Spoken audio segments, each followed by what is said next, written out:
नमस्कार, मैं जितेंद्र चतुर्वेदी। बिहार को लेकर एनडीए में हलचल बढ़ गई है। वैसे तो सभी राजनीतिक दल जो है वो बिहार को लेकर सजग हैं। एक तरह से देखा जाए तो वहाँ नेताओं का और पार्टियों का रेला लगा हुआ है। इंडिया ब्लॉक ने तो यात्रा तक कर डाली 14 रोज की। तो इससे एक बात तो स्पष्ट है कि बिहार का विधानसभा चुनाव दोनों ही गठबंधन के लिए बड़ा महत्वपूर्ण बैटल ग्राउंड बना हुआ है और यहाँ जो बाजी मारेगा वो एक तरह से नया विमर्श खड़ा करेगा।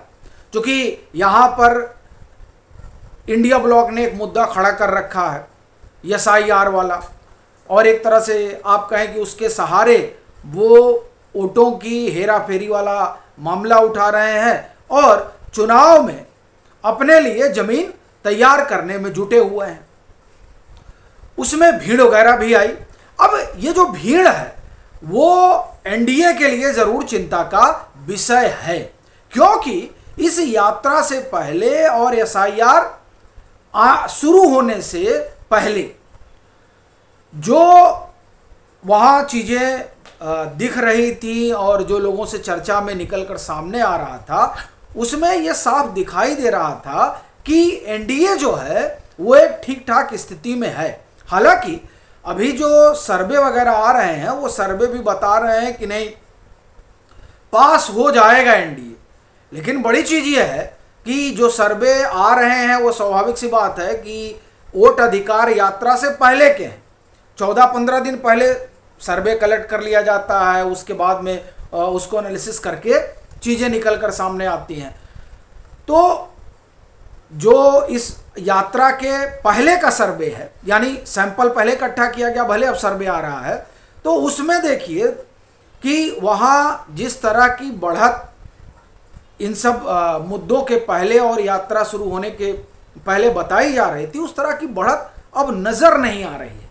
तो जाहिर सी बात है कि ये किसी भी गठबंधन में हलचल पैदा करने के लिए पर्याप्त है। दूसरा, फीडबैक जो पहुंचा है संघ के पास, भाजपा के पास, उस फीडबैक में कांग्रेस के आप एक तरह से कहें कि पुनर्जीवित होने की बात भी कही जा रही है। जी हाँ, और खास तौर से जो सवर्ण है, सवर्णों की एक लामबंदी कांग्रेस को लेकर कुछ इलाकों में बताई जा रही है।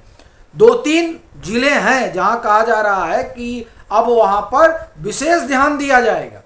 जैसे बक्सर ले लीजिए, बक्सर में बहुत अच्छी स्थिति नहीं बताई जा रही है, और कमोबेश यही कहानी जो है वो आरा को लेकर कही जा रही है।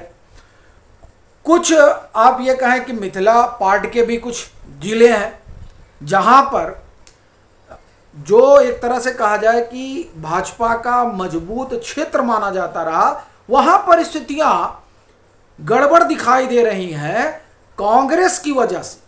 जी हाँ, ऐसा होता नहीं था, लेकिन अब की बार एक तरह से कहा जाए कि कुछ नाराजगी का भी फैक्टर है, चूंकि एक लंबे समय का शासन है। दूसरा, सवर्ण में कई जातियां हैं जिनको एक उपेक्षा वाला भाव है, उसकी वजह से भी वो अपने आप को अलग थलग महसूस कर रहे हैं।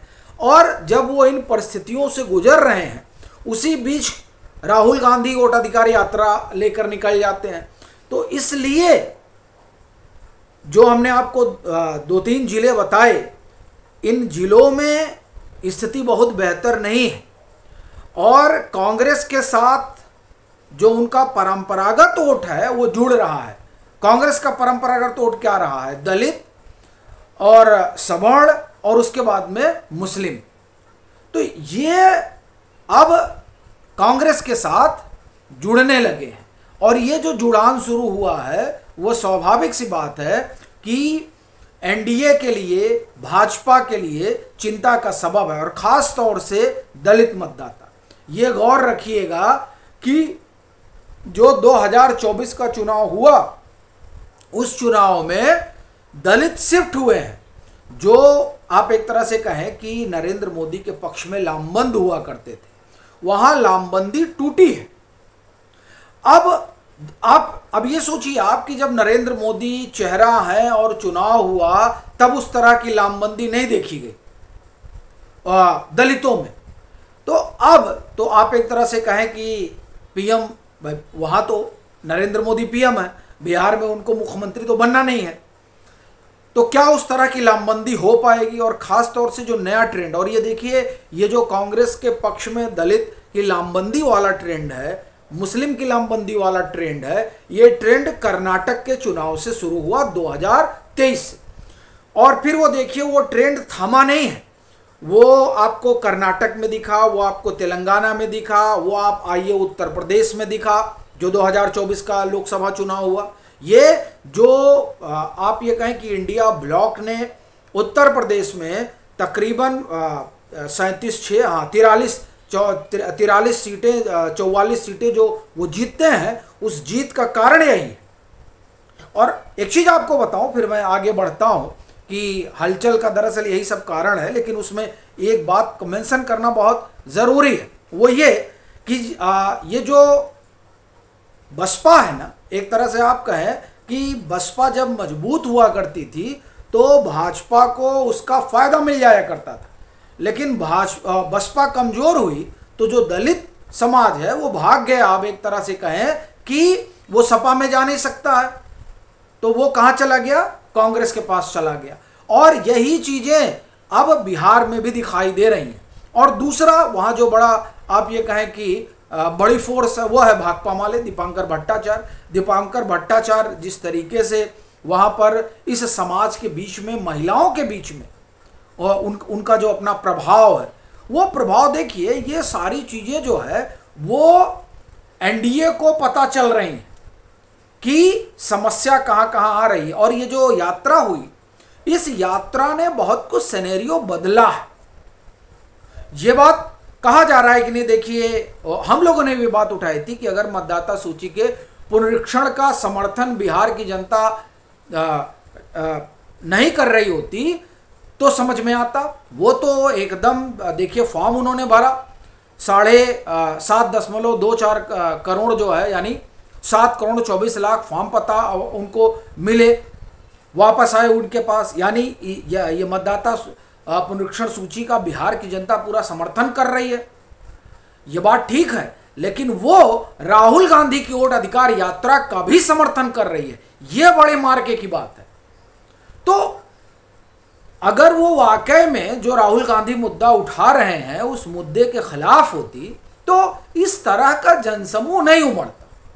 और देखिए सासाराम से शुरू हुआ,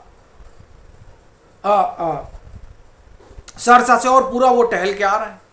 तो ये जो भीड़ उमड़ी, जिस तरह से कांग्रेस का अपना इमरजेंस हो रहा है, उसकी वजह से जो भाजपा का परंपरागत वोटर है उस वोटर के जो छिटकने की संभावना है। दूसरा ये जो महिला वाला फैक्टर है, फिर दलित वाला फैक्टर है, ये तमाम चीज़ें जो है एक साथ जुड़कर चल रही हैं। बावजूद इसके कि आप देखिए सर्वे तो गुड दिखा रहे हैं। अभी एक मैं इसकी संडे गार्जियन की रिपोर्ट पढ़ रहा था, उसमें वो कह रहे हैं कि साहब 130 सीटें आ रही हैं। अब 130 सीटें बताई जा रही है। अभी ये वोट अधिकार यात्रा के पहले की बात है, वोट अधिकार यात्रा के बाद कितना बदला है। और जो फीडबैक जा रहा है भाजपा के पास, अभी बताया, अभी देखिए, अभी कुछ रोज पहले एनडीए की एक बैठक पटना में हुई है, बीच में नीतीश कुमार दिल्ली गए हुए थे, कहा जा रहा है फिर कोई बैठक होने जा रही है, तमाम सारे दिग्गज नेता जो है वो उतारे जाएंगे। अब अगर सब कुछ इतना ही बेहतर होता तो इस तरह की आप ये कहें कि रसाकसी की ज़रूरत नहीं पड़ती, बड़ा स्मूथली चीज़ें निकलती। और ये भी कहा जा रहा है कि जो जदयू है, देखिए जदयू की स्थिति बड़ी कमज़ोर हो गई, और जो जदयू का वोट बैंक है उस वोट बैंक में दलित एक हिस्सा रहा है, महिला एक हिस्सा रही। और अगर यहां पर दिक्कत आ रही है तो यह स्वाभाविक तौर पर एनडीए में हलचल बढ़ाने वाला ही मसला है। कहा तो यह भी जा रहा है कि जदयू का एक धड़ा ये कह रहा है कि भाई आप जो है नीतीश कुमार को सीधे सीधे चेहरा घोषित करके और कहिए कि यही मुख्यमंत्री बनेंगे। और ये सब इसलिए भी आप एक तरह से कहें कि दबाव वगैरह बनाया जा रहा है ताकि कुल मिलाकर जिन वोटरों के छिटकने की बात की जा रही वो कम से कम जुड़ जाए। अच्छा, वोटर के छिटकने का मसला क्या है? 2-3 चीजें बहुत करीने से फैली बिहार में। एक तो बात नीतीश कुमार के स्वास्थ्य वाली फैली, तो अब इससे देखिए, इससे फिर जो उनका अपना वोटर है उसको लग रहा है, देखिए जो नीतीश का वोटर है वो एक जातीय समीकरण की वजह से जदयू से जुड़ा था। अब अगर जिस तरह से नीतीश कुमार को लेकर तमाम चर्चा हुई, उनके स्वास्थ्य को लेकर, हालांकि वो जिस तरह से बातचीत कर रहे हैं, आ रहे हैं, उनको देखकर लगता नहीं कि उनके स्वास्थ्य में कोई दिक्कत है, लेकिन फिर भी इस तरह की बातें खूब उठी, तो जाहिर सी बात है वो बिहार है। अब बिहार में अगर जो उनका अपना समर्थक वर्ग है उसको इस तरह की चीजें लग रही हैं, तो फिर वो अपने लिए चुनाव करेगा कि हमको किधर जाना है। तो स्वाभाविक सी बात है कि ये उड़ीसा नहीं है। उड़ीसा नहीं, मैं इसलिए कह रहा हूं क्योंकि जो नवीन पटनायक यानी बीजू जनता दल का जो वोटर था, वो वोटर कांग्रेस के खिलाफ वाला था, लेकिन भाजपा के साथ वाला था। तो इसलिए वहां पर जब बीजू जनता दल कमजोर हुआ तो वो सब भाजपा में शिफ्ट हो गए। लेकिन जो बिहार का मसला है, बिहार का मसला कुछ मायनों में अलग है, और उसका कारण है, देखिए एक जातीय समूह जुड़ा था किसके साथ? नीतीश कुमार के साथ। क्यों? क्योंकि वो उस समूह से सरोकार रखता था, मतलब वो समूह जो है नीतीश कुमार से सरोकार रखता था, और साथ ही साथ उन्होंने महिलाओं का और दलितों का और फिर पसमानदा मुसलमानों का एक वर्ग तैयार किया था। अब ये जो तीनों वर्ग है, ये तीनों वर्ग रहेगा कि छिटक जाएगा, ये एक बड़ा संकट है कि ये क्या करने वाला है। ठीक है, फिर जो कांग्रेस का अपना इमरजेंसी है उसकी वजह से जो भाजपा का अपना है उसमें भी कितना होगा। तो ये जो सारी चीजें हैं, ये अब आप देखिए, ये ग्राउंड रियलिटी है जो निकल कर सामने आ रही है। मैं ये कतई नहीं कह रहा हूं कि वहां पर इंडिया ब्लॉक कोई सरकार बनाने जा रहा है, लेकिन एनडीए सरकार बना लेगा यह भी आसान नहीं है, वहां भी उनके लिए टेढ़ी खीर है। इसीलिए एनडीए में हलचल जो है बहुत ज्यादा है, क्योंकि जो ग्राउंड रियलिटी है वो ग्राउंड रियलिटी आज के 2 महीना पहले जो थी उससे अलग है। क्योंकि 2 महीना पहले कोई उस तरह का मुद्दा नहीं था, अब मुद्दा मिल गया है। अब वो सच्चा है झूठा है वो एक अलग मसला है, लेकिन एक देखिए क्या है, एक तो वो है जो इनका वोटर है यानी महागठबंधन का, और एक वो है जो महागठबंधन का वोटर नहीं है, न्यूट्रल है, लेकिन वो सत्ताधारी दल से नाराज है। तो अब सत्ताधारी दल से नाराज है, उसकी नाराजगी को कैश करने के लिए एक मुद्दा आ गया।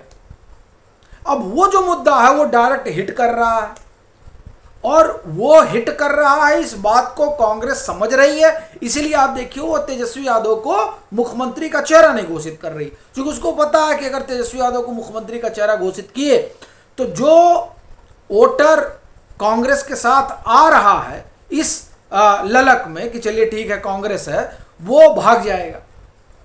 तो खैर इस वजह से वो नहीं कर रहे हैं, लेकिन ये सारी चीजें जो है वो एनडीए के लिए समस्या खड़ी कर रही हैं, और इसीलिए वहां पर मंथन, हलचल, इन तमाम चीजों का दौर चल रहा है।